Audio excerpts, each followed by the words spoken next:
On this busy Thursday, I'm Leland Vittert in for John Scott. This is the climactic day for President Trump's overseas trip as he pushes his agenda with NATO and European Union leaders that our allies need to pay more for our shared security and step up their fight against terrorism. NATO members must finally contribute their fair share and meet their financial obligations. But 23 of the 28 member nations are still not paying what they should be paying and what they are supposed to be paying for their defense. Our chief White House correspondent, John Roberts, is live in Brussels with more. John? Jenna, a call for unity this afternoon here at the unveiling of the new building in that memorial, but some new tensions between old allies today over another matter. British Prime Minister Theresa May will be meeting on the sidelines of this NATO Leaders Summit with President Trump in just a little while, and at that point she is expected to have words with him about leaks that have been coming out of the Manchester investigation. This is the leak of the bomber's name before UK authorities were ready to release it. It was published in the United States.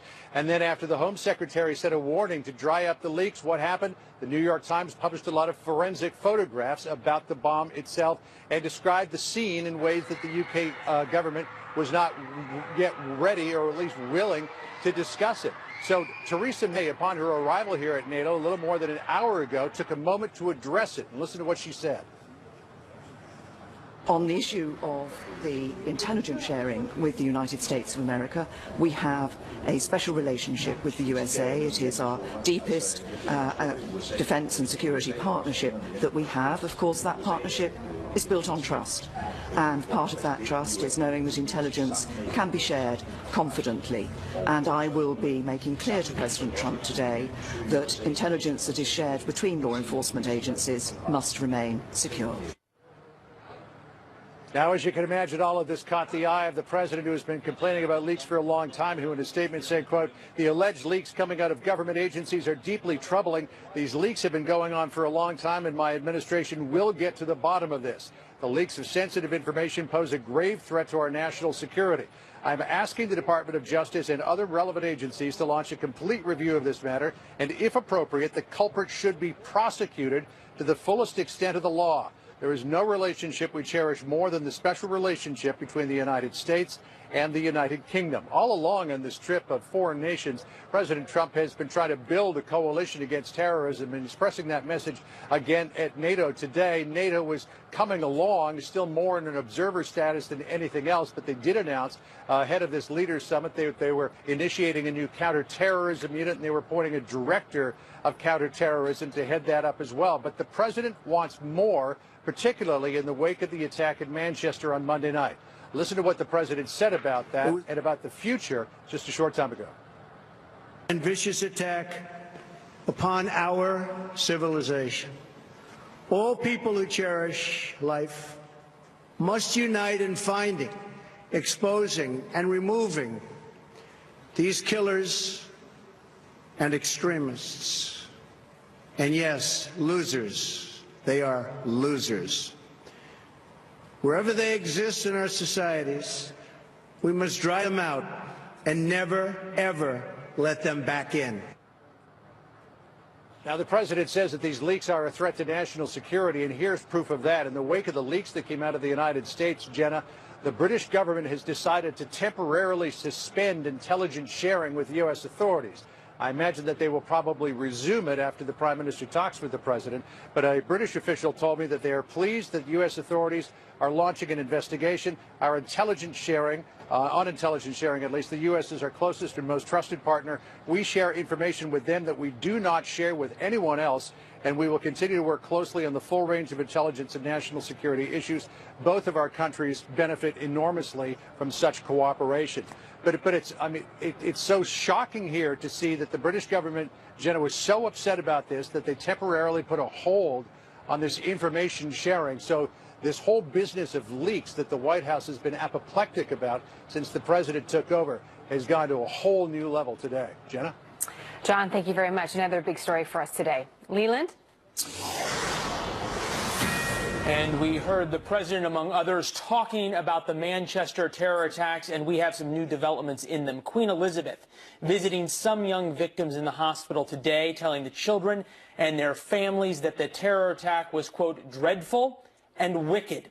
This comes as 8 suspects have been arrested so far, and as the Manchester police chief says, investigators have uncovered valuable information during searches of homes across the city, meaning multiple homes. Greg Palcott on the ground in Manchester in front of what is a growing memorial to the victims. Hi, Greg. Absolutely, Leland. As the tributes grow behind me and the flowers left at this monument, this memorial to the victims of Monday night's terrible attack here in the center of Manchester, yes, the police investigation into that attack is growing as well. We saw arrests overnight. We saw raids this morning, and 8 people now are in custody, including one of the brothers of the attackers, Salam Abedi. One official telling us this afternoon she feels that they are coming to grips with a network that was supporting this attacker.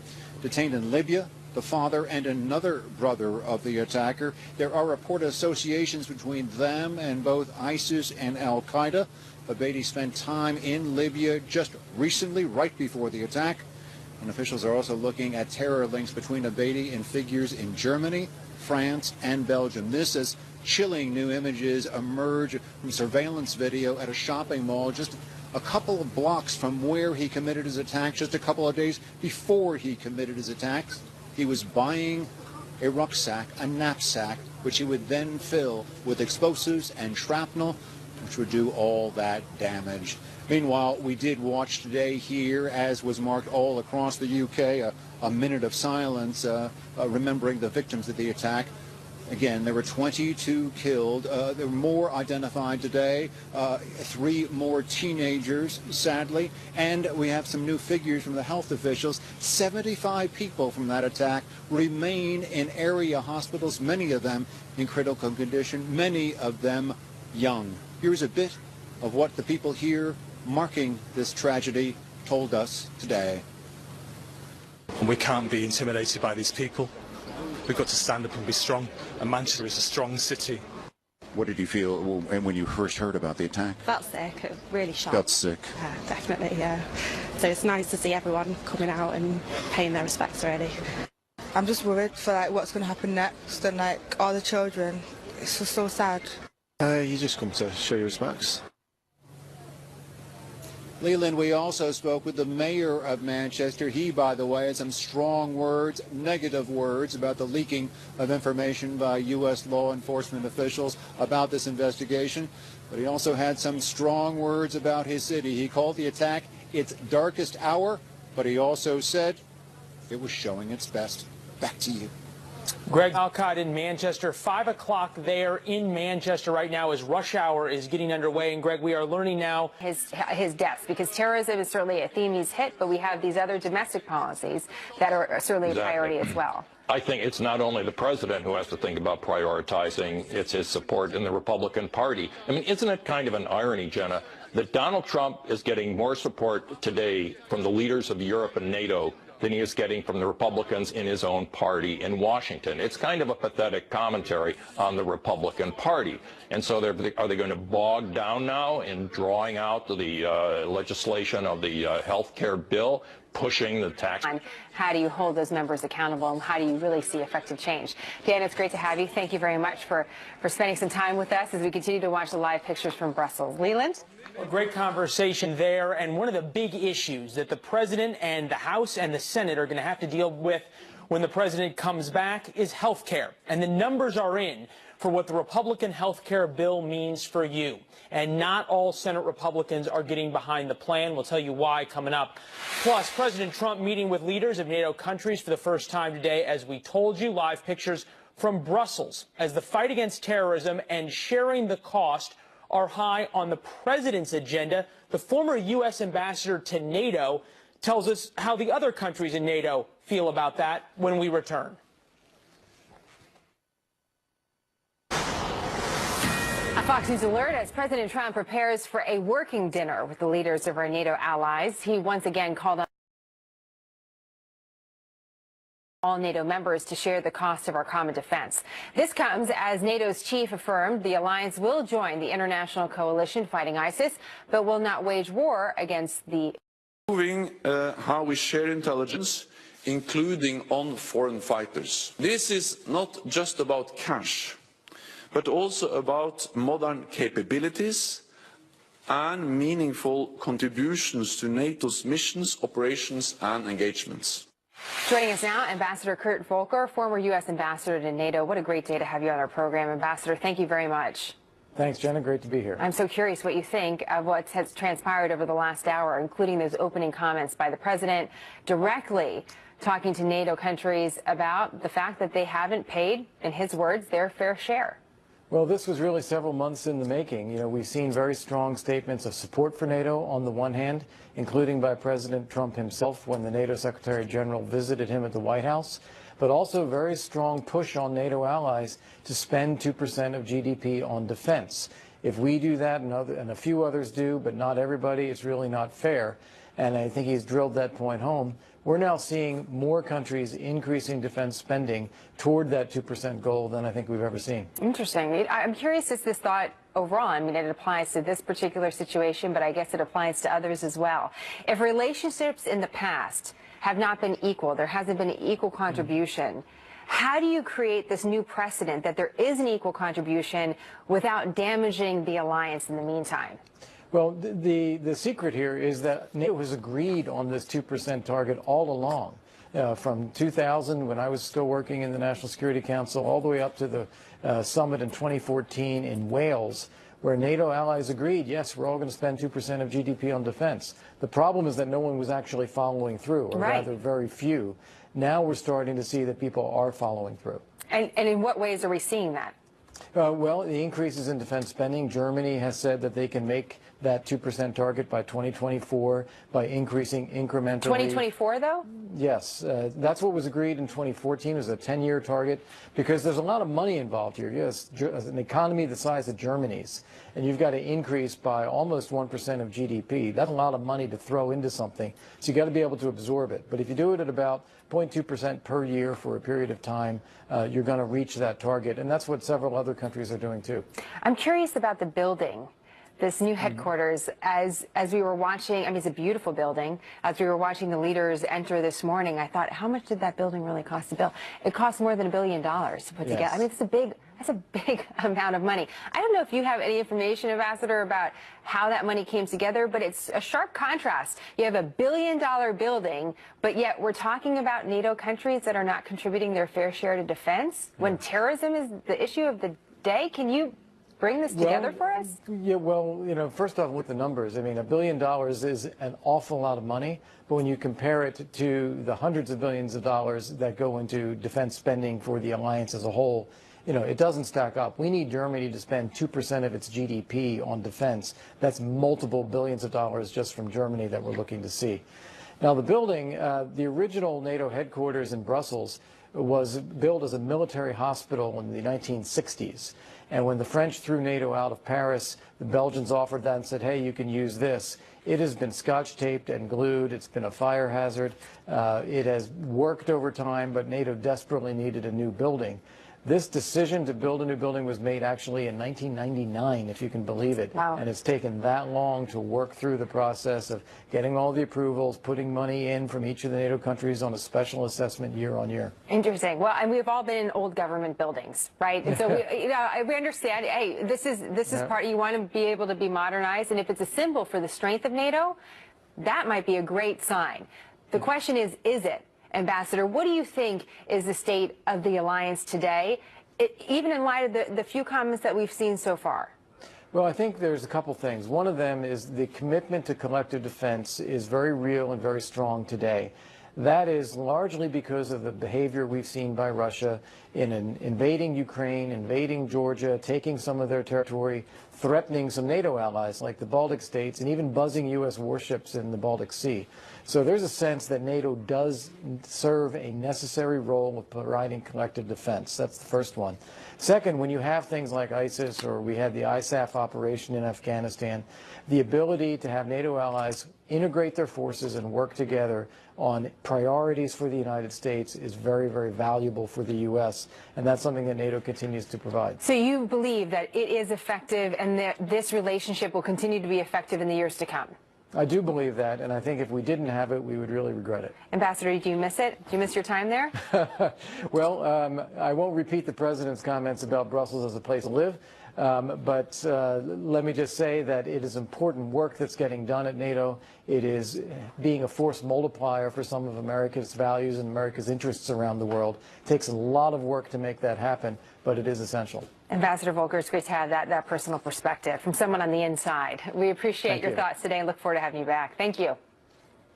And speaking of the new NATO headquarters, $1 billion buys you a big building and a lot of flags. This is the flag raising ceremony of all of the NATO countries' flags being raised outside of NATO headquarters. And you talked about strength, Jenna, in terms of sort of what this represents.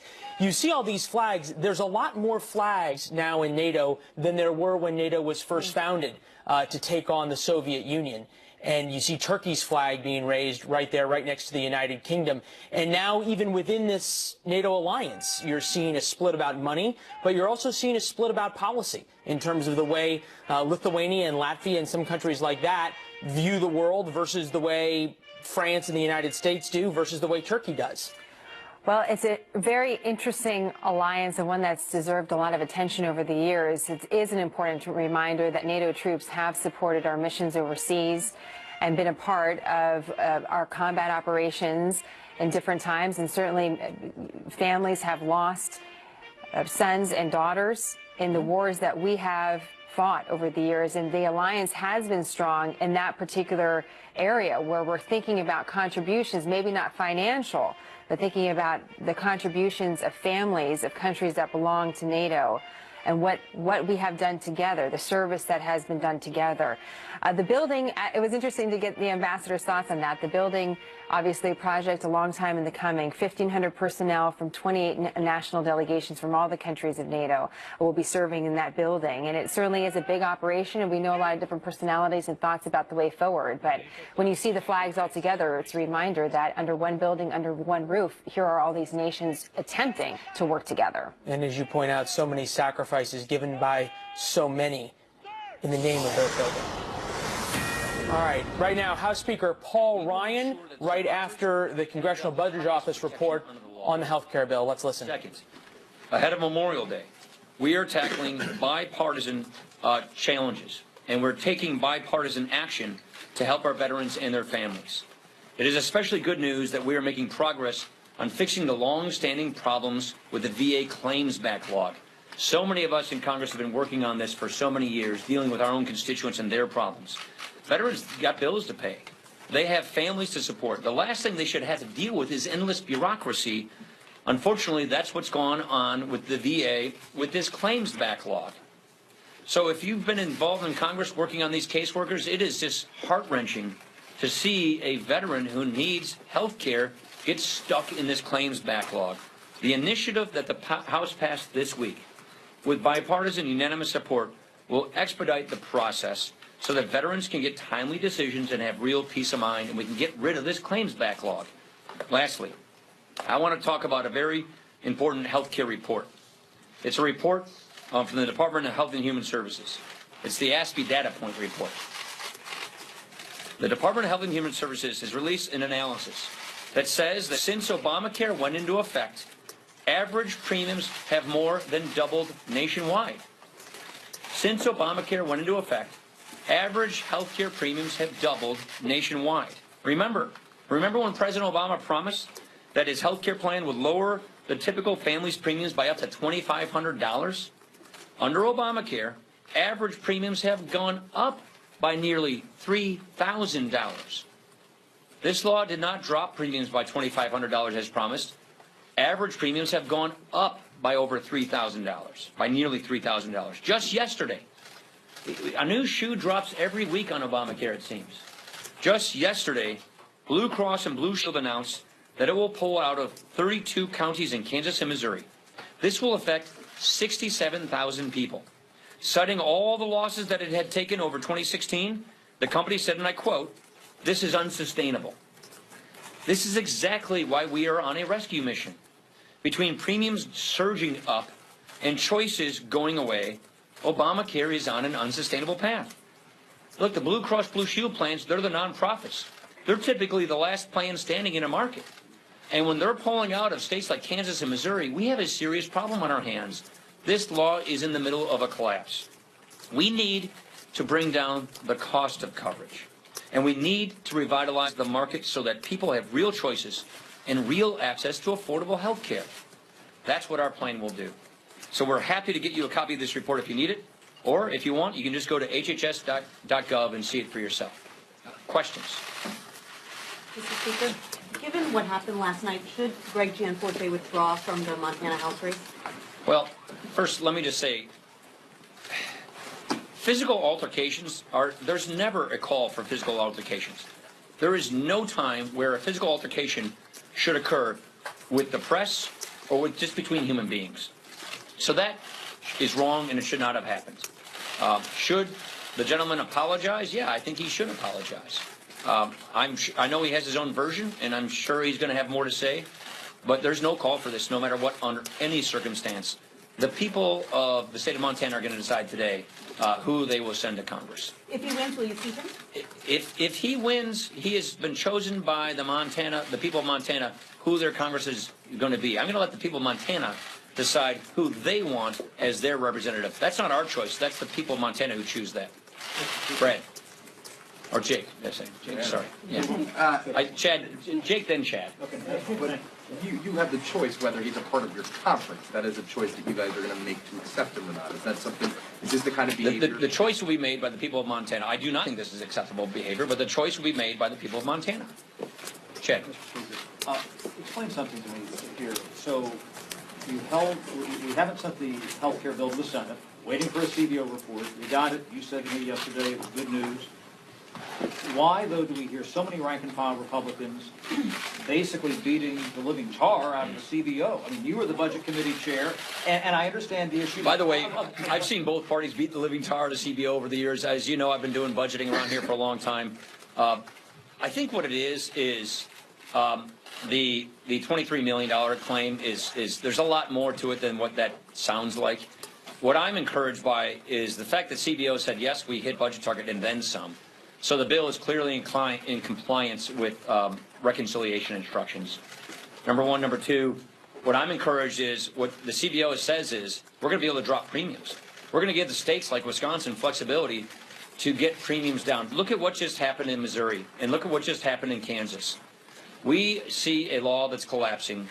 We see a new study that just came out yesterday from HHS saying premiums have doubled in America because of Obamacare. People can't afford this. And so what CBO just told us is the reforms that we put in this bill will help lower premiums.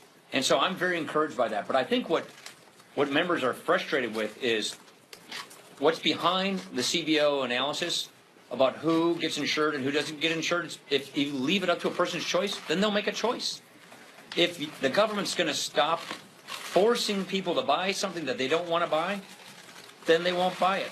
And that's basically what CBO is saying. And I think the lack of clarity on that point is what has members frustrated. But I guess that's the issue. Why didn't people embrace those a budget? I think I just answered your question. But the deficit reduction part is important. Your side really embraced that, but then when it came to 23 million, they said, "Oh no, those yahoos down at the." Oh, I just explained it. Yeah. Mr. Speaker, thank you. Following up on the CBO report, it did find that premiums on average would go down, but it also found that in the markets that employed the waivers, they believe that there might not be any premium access, any access for the goods. So obviously I disagree with that. Let me explain what this means, just so people. And the premiums would go up for older and sicker patients. Can you address that as well? If a state takes a waiver, then a state, in order to get that waiver, has to have a risk system in place. We have experience with this where I come from. We had a risk pool. Maine had great experiences. They had risk sharing. So a state has to have a risk system in place. And that risk system is specifically designed to make sure that people with a catastrophic illness, somebody who has a pre-existing condition, also gets access to affordable health care. And what we have learned through experience is if we target resources at the state level and at the federal level to help make sure that we subsidize catastrophic illnesses, what you end up doing is you lower the premiums for everybody else. We think that's so much smarter. What Obamacare tried to do is force younger, healthier people to pay way more for their health insurance than they otherwise would have paid, and that would cross-subsidize everybody else. Guess what? It didn't happen. It didn't work. They're not buying the health insurance. And as a result, the health insurers are collapsing. Blue Cross Blue Shield's pulling out of Missouri and Kansas. Aetna's pulling out nationwide. Iowa has nothing left. There's no plans left in Iowa because Obamacare collapsed, and it is collapsing. And so what we're saying is, let's just be smart about this. What do we want? What do we all want? We want everybody who doesn't get health care from either Medicare or Medicaid or from their job, it's about 11% of Americans, we want them too to get access to affordable health care. And we think the smart way to do this is don't force young families to overpay for their health insurance, because we're finding out they're not. They won't just buy it. Let's let people buy insurance that's priced competitively, give people more choice, have more competition. Let states be innovative like my own state was before Obamacare. And then let's just direct support directly to the people with catastrophic illnesses. Let's subsidize those who have these severe illnesses so they get affordable, comprehensive coverage. They don't go bankrupt if they get sick. And by doing that, we free up the marketplace for everybody else so that they can get even lower premiums. That's what the waiver is all about, giving states the flexibility to do this. And that's why I'm actually comforted by the CBO report, which shows, yeah, we'll lower premiums. We got two problems we got to solve here. We got to get premiums down, and we got to make sure that people with pre-existing condition can get affordable coverage. To be clear, you're disagreeing then with CBO's conclusion that premiums would in fact go up for the more sick? I just explained. I just answered your question. Okay, yeah. Thank you, Mr. Speaker. Yesterday, the Treasury Secretary called for a clean debt ceiling increase by August. The House Freedom Caucus rejected the idea of a clean debt ceiling increase, but also wants something done by August paired with policy shifts to address the deficit. Where do you stand on this issue? We're talking with our members on this. It wouldn't be every Treasury Secretary says this, and every Treasury Secretary needs to say this.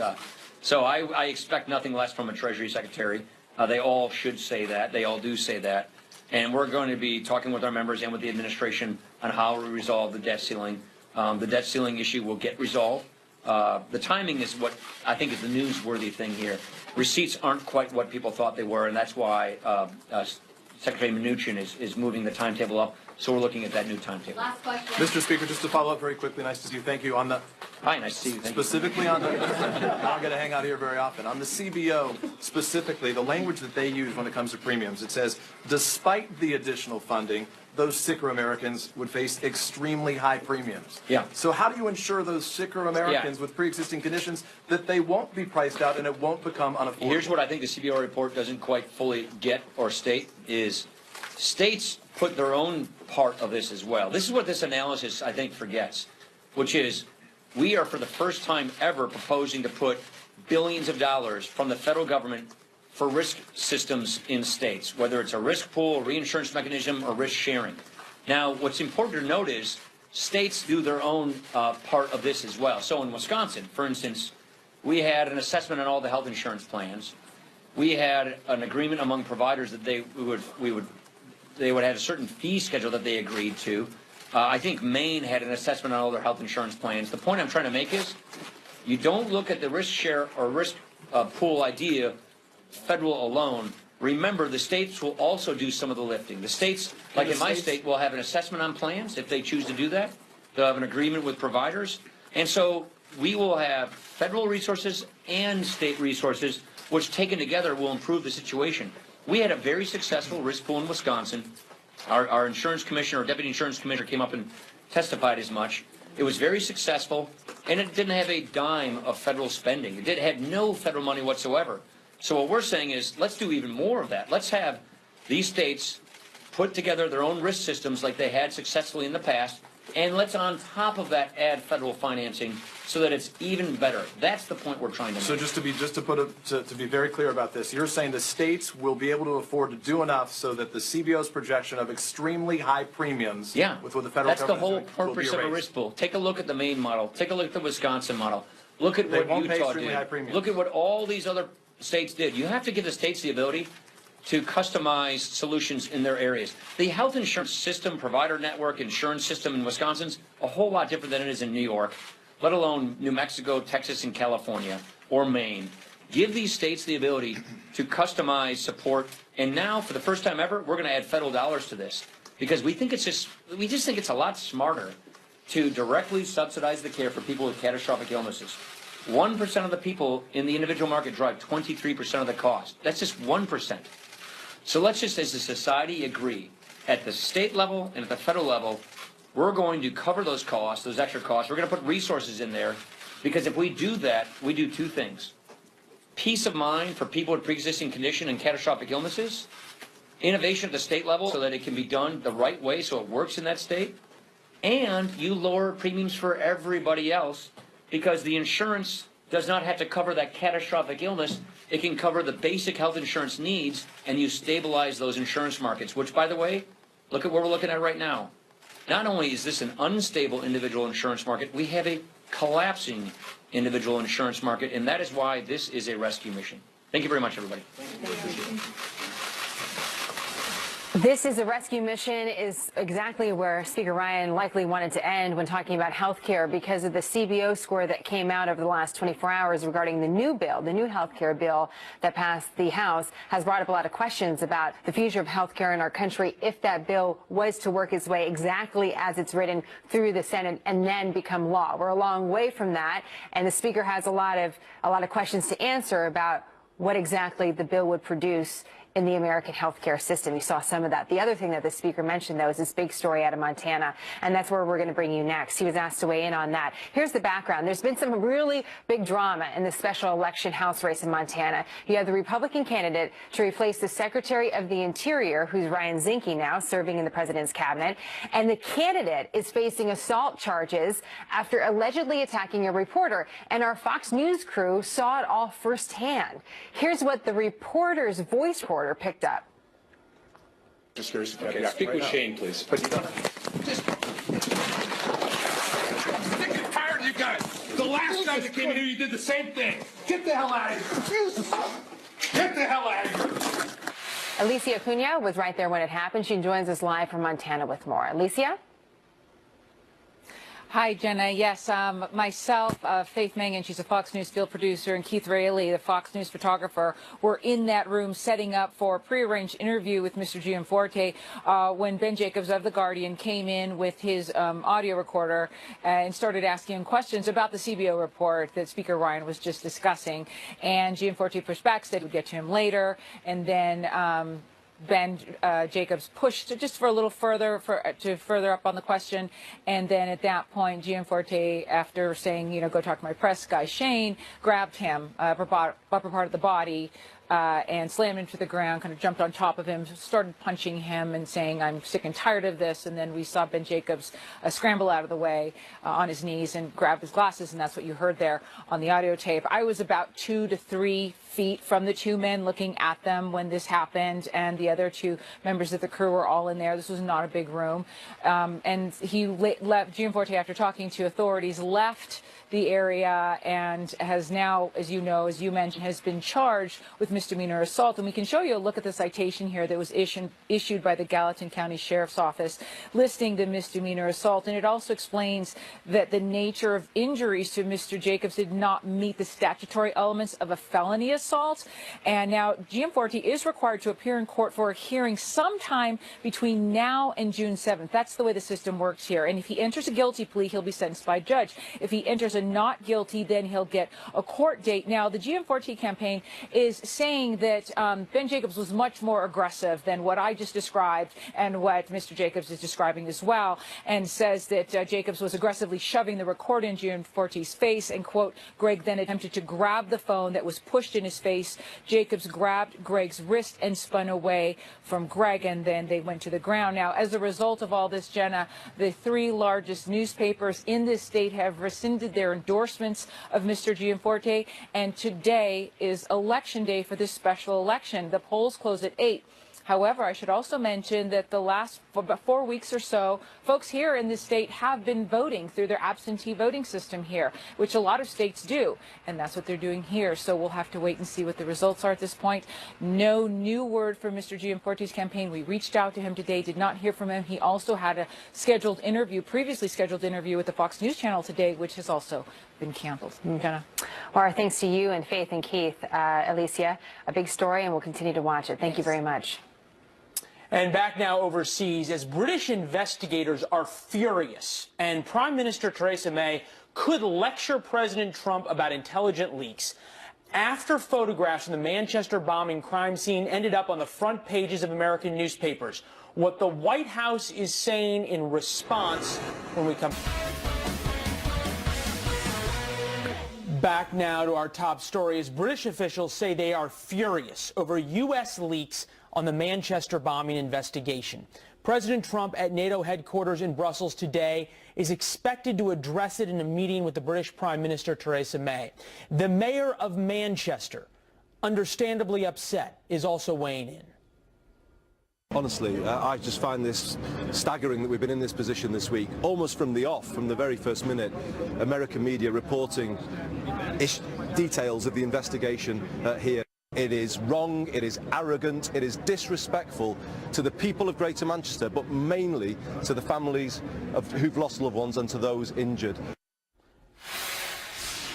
Not mincing words. Joining us from Washington, D.C., a man who also doesn't mince words, Michael Singh, Managing Director of the Washington Institute and former Senior Director of Middle Eastern Affairs at the National Security Council.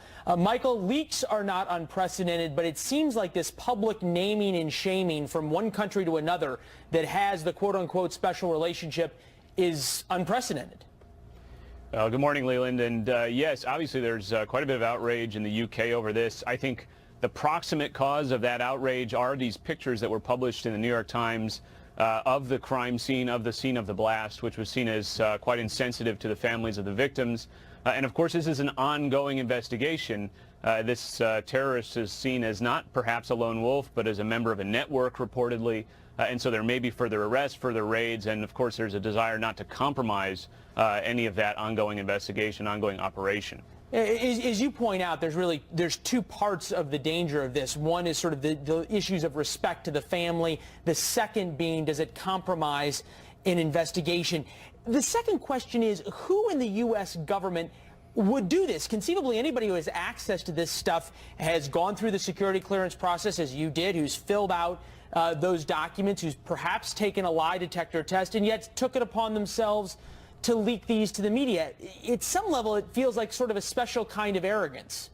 Well, leaks are complicated, Leland, and, you can investigate them, you can punish them, as President Obama did in sort of an unprecedented way, but I'm not sure that solves the problem. I think it comes down to a few things. Number one, you have to have people in place who you trust and who really take ownership of these intelligence relationships so that they value the partnership, so they value that respect and that trust that's developed. Second, you really have to impose discipline, not just about leaks, but about speaking to the media, period. When I was at the White House, those of us who were in policy positions and weren't spokesmen or didn't have media relations as part of our job, we weren't allowed to interact with the press.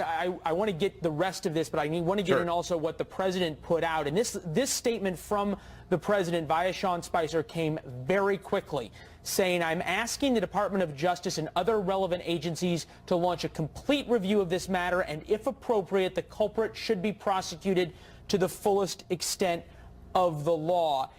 Does that send a different message to potential leakers? Well, I think it's a welcome message, but I think you have to do those other things as well. I mean, everyone who handles classified information has signed a form, and they should understand the consequences. But there's also those other things at play. And I think that the third thing, Leland, is the internal atmosphere in the administration, because, sometimes people are leaking to sort of as part of a factional rivalry and so forth. And so they also have to address that. So as I said, there's a lot of factors there. This seems something sort of different than the factional political leaking that we've seen from this White House. Michael Singh, thanks so much. We'll be right back. Thank you, Leland. Take care.